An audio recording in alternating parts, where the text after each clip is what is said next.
you, thank you, thank you, thank you, thank you, thank you, thank you, please, thank you, please, thank you so very much. Thank you, everyone. Thank you, everyone. Thank you. Okay, let's get to business. Let's get to business. All right.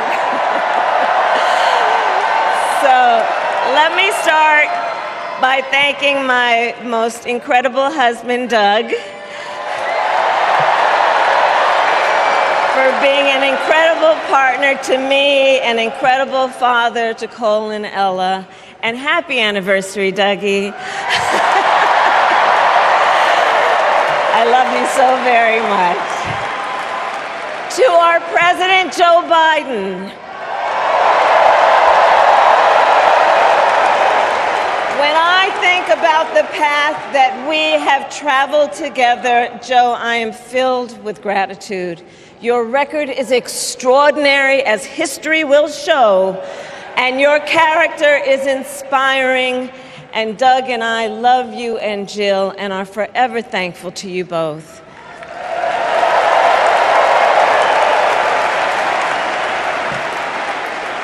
And to Coach Tim Walz,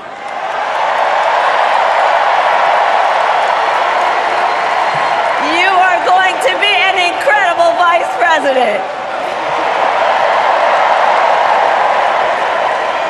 And to the delegates and everyone who has put your faith in our campaign, your support is humbling. So, America, the path that led me here in recent weeks was no doubt unexpected.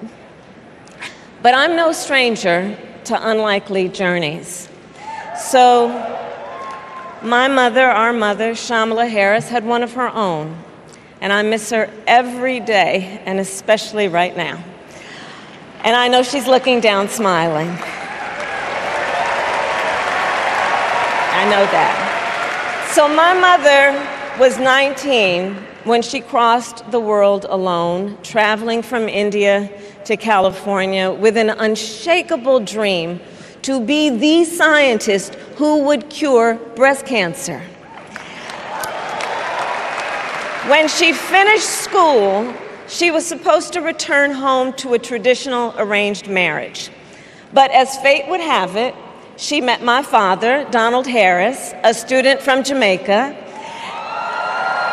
They fell in love and got married, and that act of self-determination made my sister Maya and me. Growing up, we moved a lot. I will always remember that big Mayflower truck packed with all our belongings, ready to go to Illinois, to Wisconsin, and wherever our parents' jobs took us. My early memories of our parents together are very joyful ones.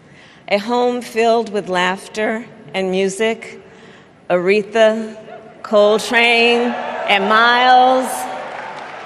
At the park, my mother would say, "Stay close." But my father would say, as he smiled, "Run, Kamala, run. Don't be afraid. Don't let anything stop you."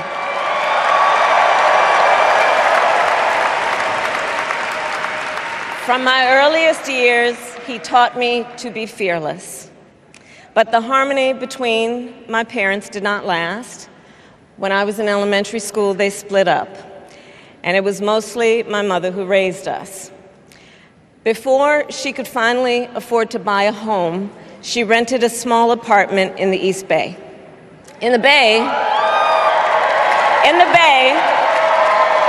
you either live in the hills or the flatlands. We lived in the flats, a beautiful working-class neighborhood of firefighters, nurses, and construction workers, all who tended their lawns with pride. My mother, she worked long hours, and like many working parents, she leaned on a trusted circle to help raise us. Mrs. Shelton, who ran the daycare below us and became a second mother. Uncle Sherman, Aunt Mary, Uncle Freddie, Auntie Chris. None of them family by blood, and all of them family by love.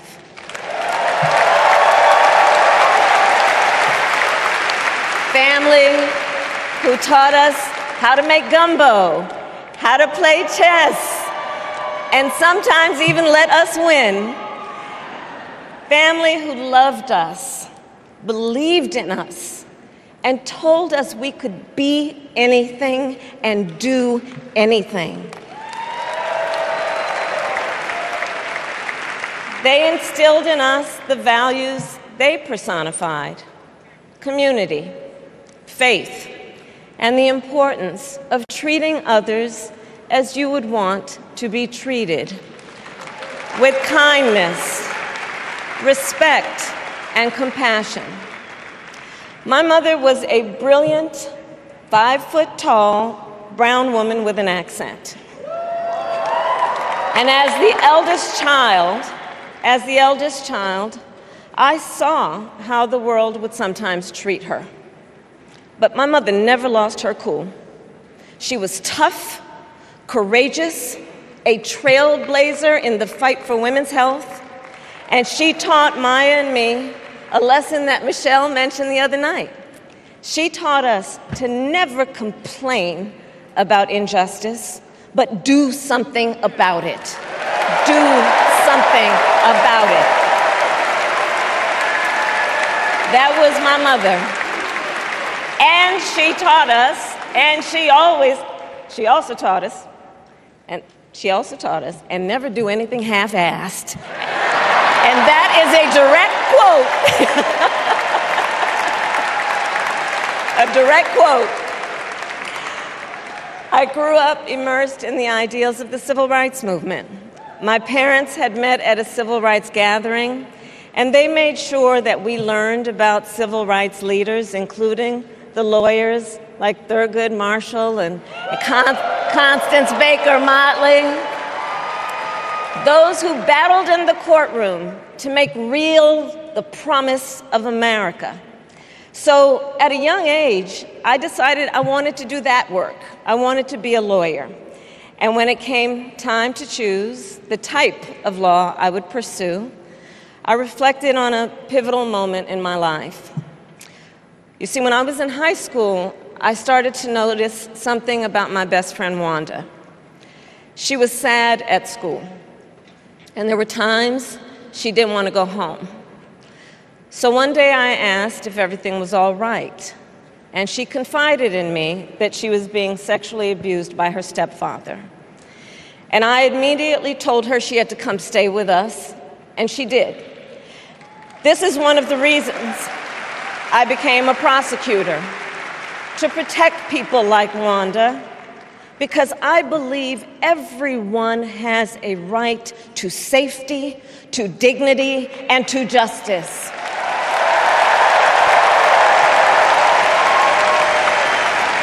As a prosecutor, when I had a case, I charged it not in the name of the victim, but in the name of the people. For a simple reason. In our system of justice, a harm against any one of us is a harm against all of us.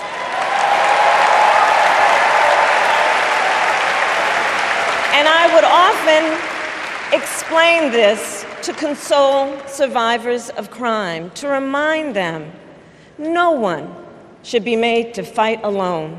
We are all in this together.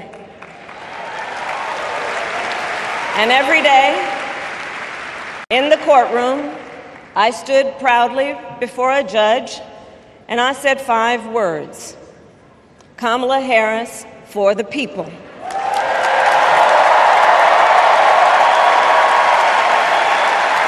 And to be clear, my entire career, I've only had one client, the people.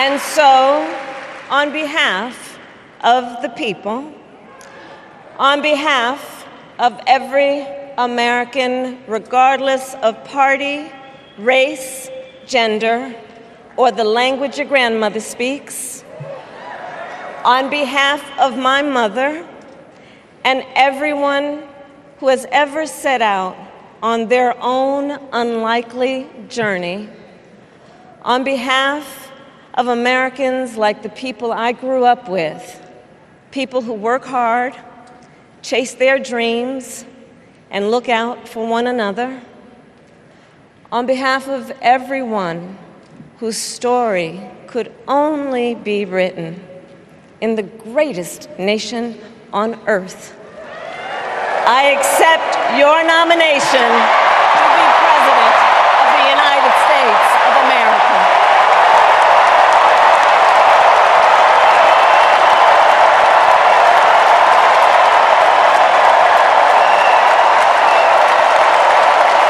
And with this election,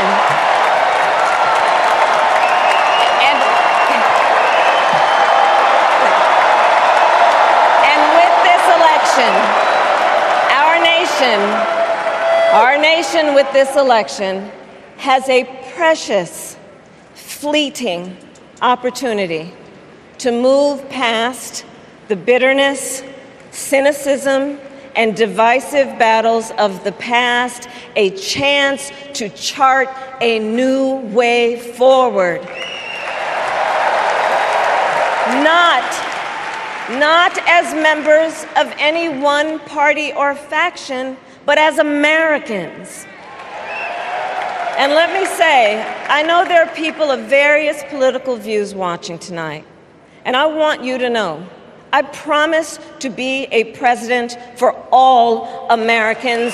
You can always trust me to put country above party and self, to hold sacred America's fundamental principles, from the rule of law to free and fair elections to the peaceful transfer of power.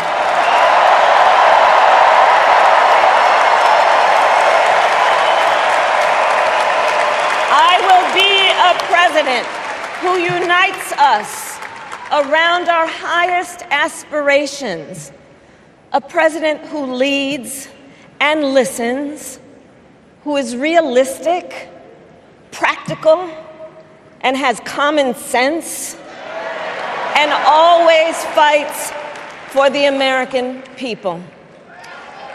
From the courthouse to the White House, that has been my life's work.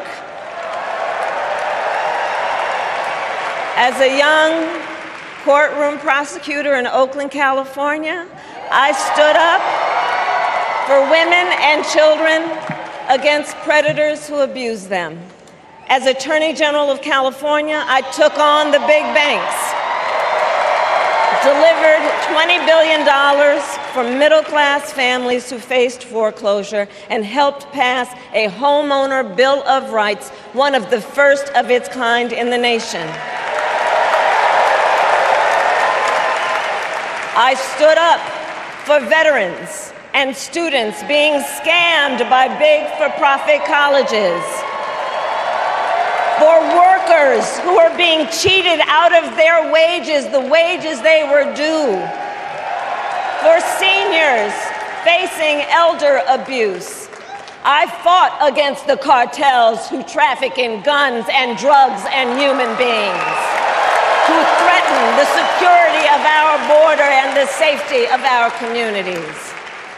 And I will tell you, these fights were not easy. And neither were the elections that put me in those offices. We were underestimated at practically every turn. But we never gave up, because the future is always worth fighting for. And that's the fight we are in right now, a fight for America's future.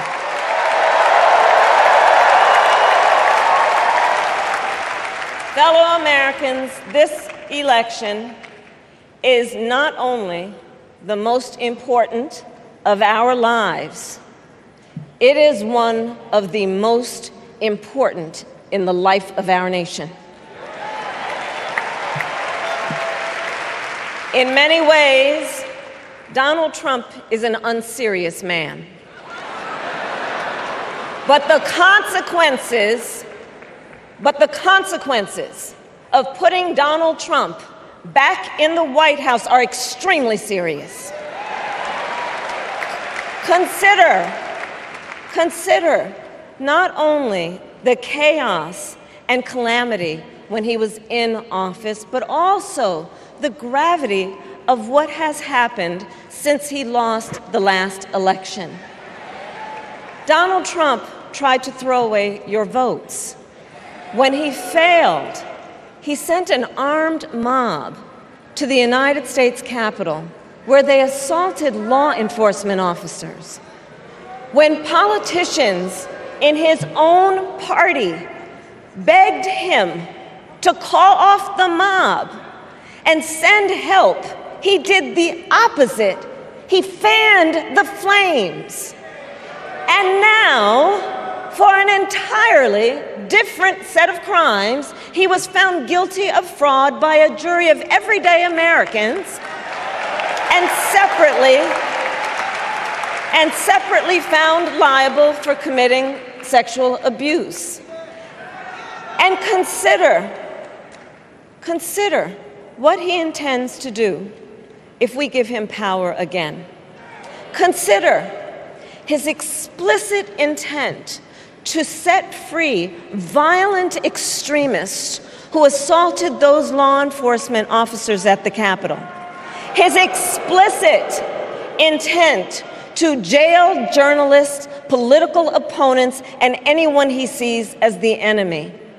His explicit intent to deploy our active duty military against our own citizens. Consider the power he will have, especially after the United States Supreme Court just ruled that he would be immune from criminal prosecution. Just imagine Donald Trump with no guardrails, and how he would use the immense powers of the presidency of the United States, not to improve your life, not to strengthen our national security, but to serve the only client he has ever had, himself.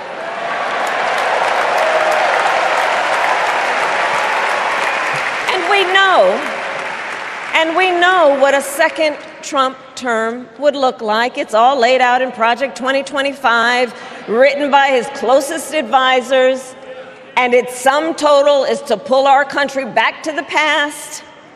But America, we are not going back. We are not going back. We are not going back. We are not going back to when Donald Trump tried to cut Social Security and Medicare. We are not going back to when he tried to get rid of the Affordable Care Act, when insurance companies could deny people with pre-existing conditions. We are not going to let him eliminate the Department of Education that funds our public schools. We are not going to let him end programs like Head Start that provide preschool and childcare for our children. America, we are not going back.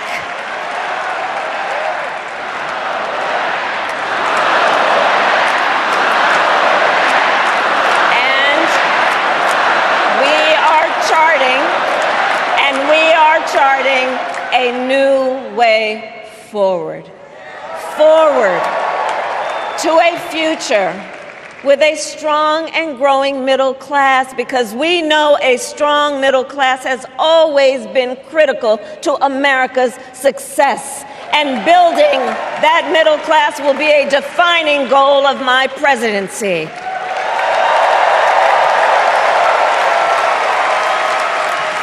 And I'll tell you, this is personal for me. The middle class is where I come from. My mother kept a strict budget. We lived within our means, yet we wanted for little.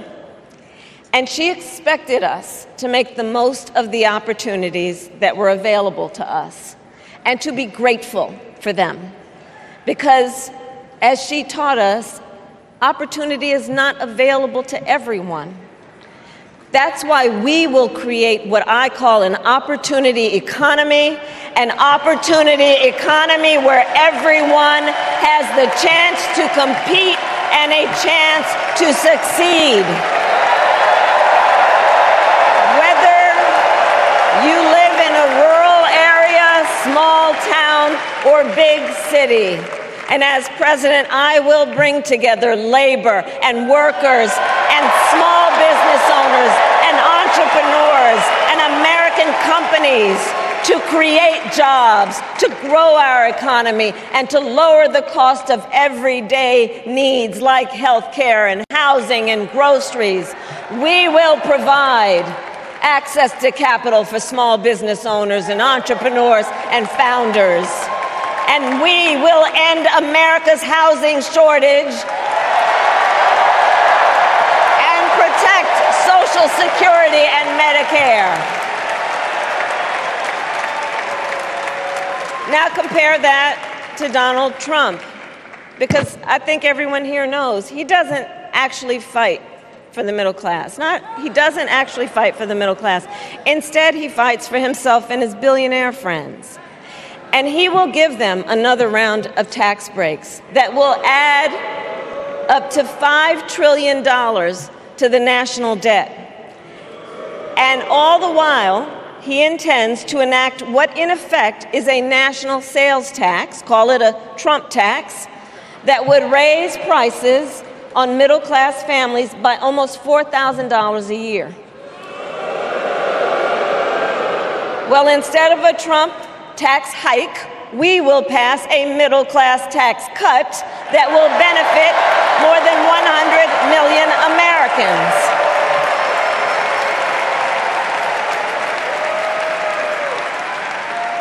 Friends, I believe America cannot truly be prosperous unless Americans are fully able to make their own decisions about their own lives, especially on matters of heart and home. But tonight, in America, too many women are not able to make those decisions. And let's be clear about how we got here. Donald Trump handpicked members of the United States Supreme Court to take away reproductive freedom. And now he brags about it. In his words, quote, "I did it and I'm proud to have done it," end quote. Well, I'll tell you, over the past 2 years, I've traveled across our country, and women have told me their stories. Husbands and fathers have shared theirs.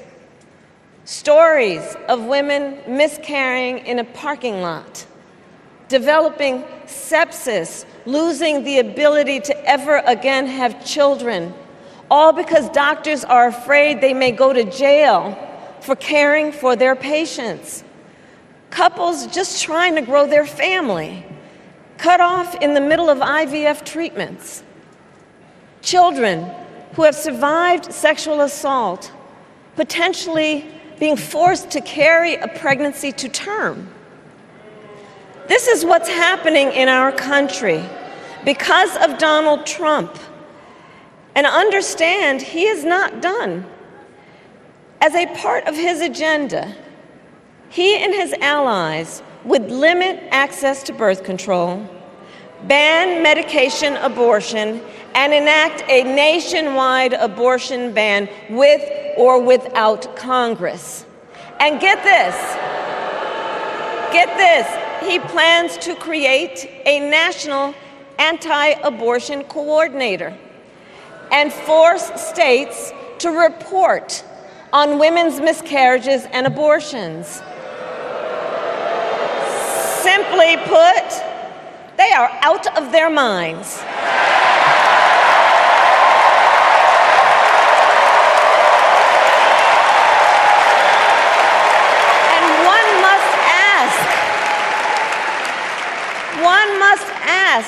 why exactly is it that they don't trust women? Well, we trust women. We trust women. And when Congress passes a bill to restore reproductive freedom, as President of the United States, I will proudly sign it into law.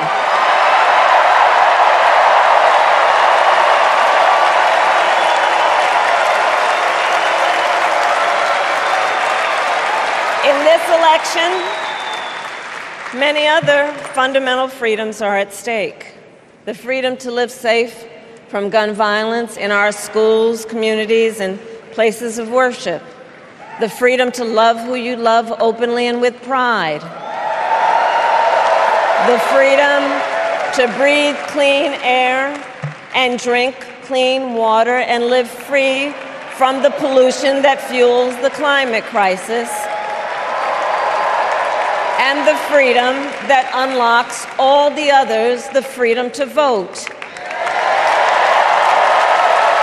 With this election, we finally have the opportunity to pass the John Lewis Voting Rights Act and the Freedom to Vote Act.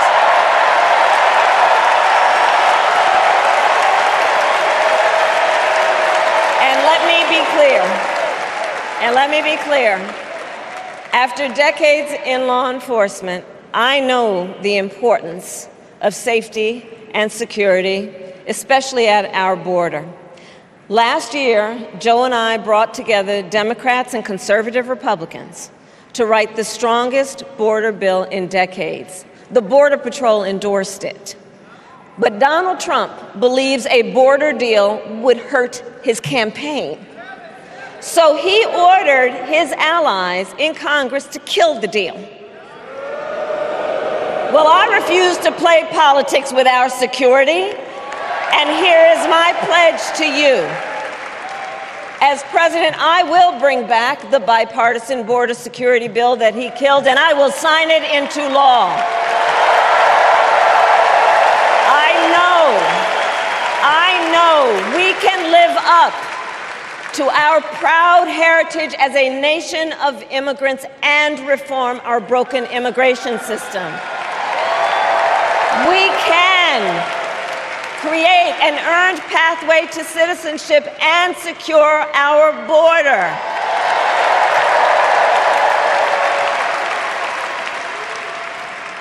And America, we must also be steadfast in advancing our security and values abroad. As Vice President, I have confronted threats to our security, negotiated with foreign leaders, strengthened our alliances, and engaged with our brave troops overseas.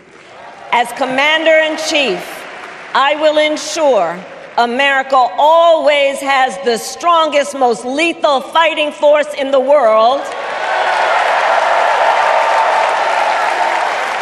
And I will fulfill our sacred obligation to care for our troops and their families, and I will always honor and never disparage their service and their sacrifice.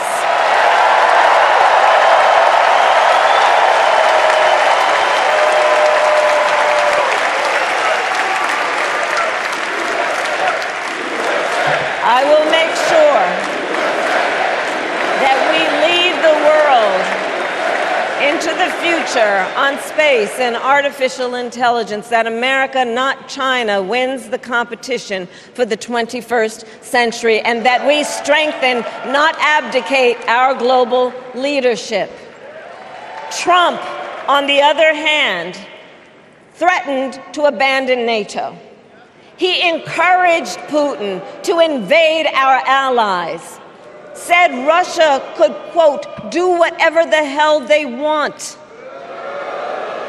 5 days before Russia attacked Ukraine, I met with President Zelensky to warn him about Russia's plan to invade. I helped mobilize a global response, over 50 countries, to defend against Putin's aggression. And as president, President, I will stand strong with Ukraine and our NATO allies.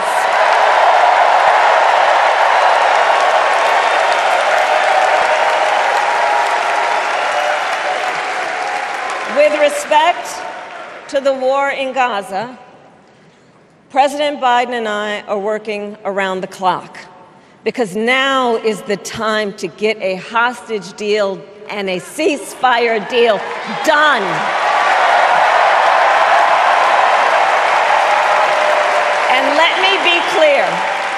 And let me be clear, I will always stand up for Israel's right to defend itself, and I will always ensure Israel has the ability to defend itself, because the people of Israel must never again face the horror that a terrorist organization called Hamas caused on October 7,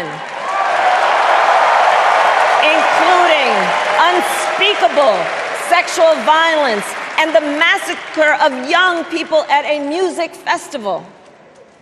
At the same time, what has happened in Gaza over the past 10 months is devastating. So many innocent lives lost.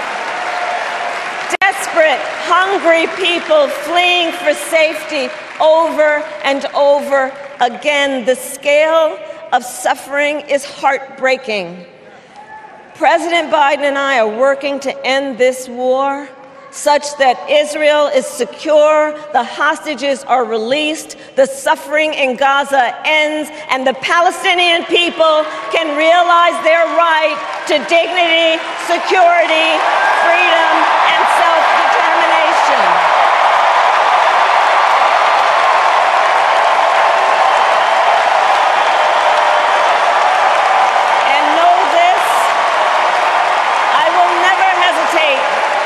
Whatever action is necessary to defend our forces and our interests against Iran and Iran-backed terrorists. I will not cozy up to tyrants and dictators like Kim Jong-un who are rooting for Trump,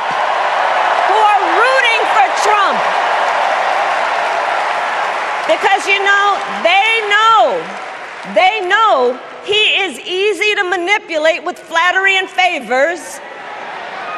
They know Trump won't hold autocrats accountable because he wants to be an autocrat himself.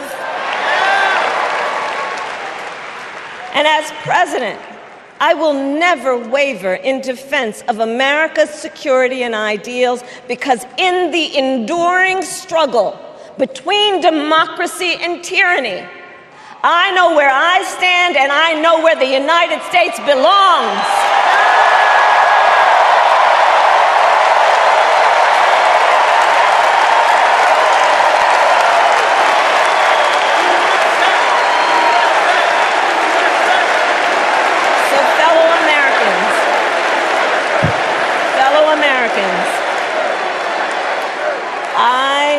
I love our country with all my heart.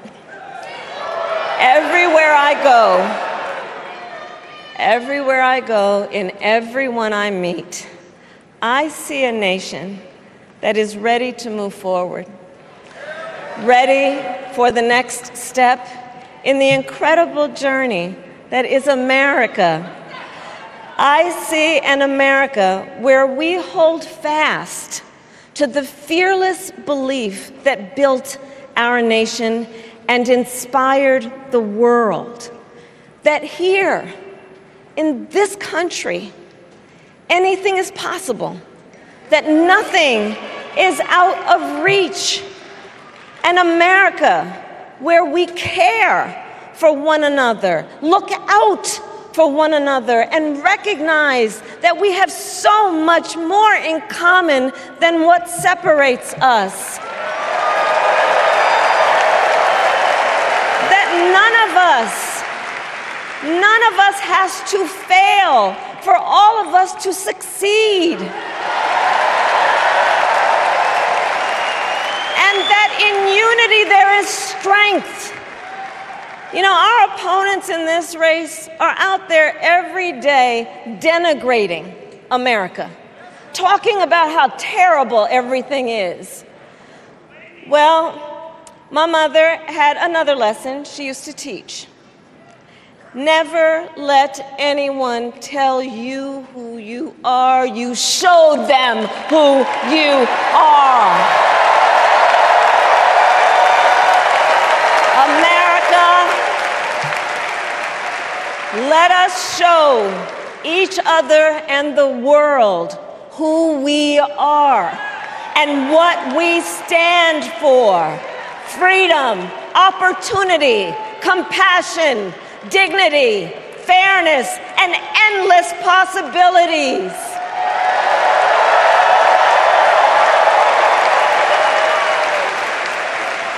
We are the heirs to the greatest democracy in the history of the world.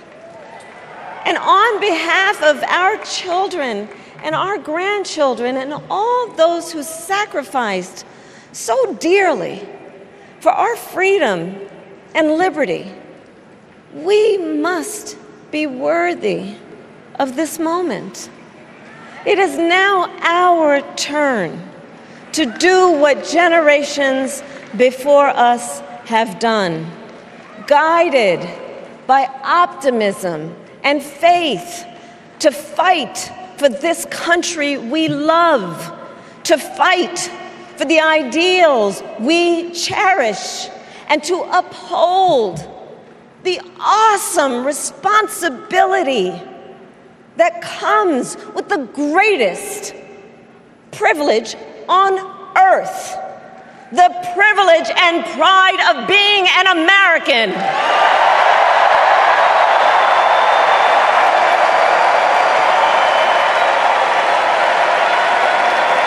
So let's get out there, let's fight for it, let's get out there, let's vote for it, and together let us write the next great chapter in the most extraordinary story ever told.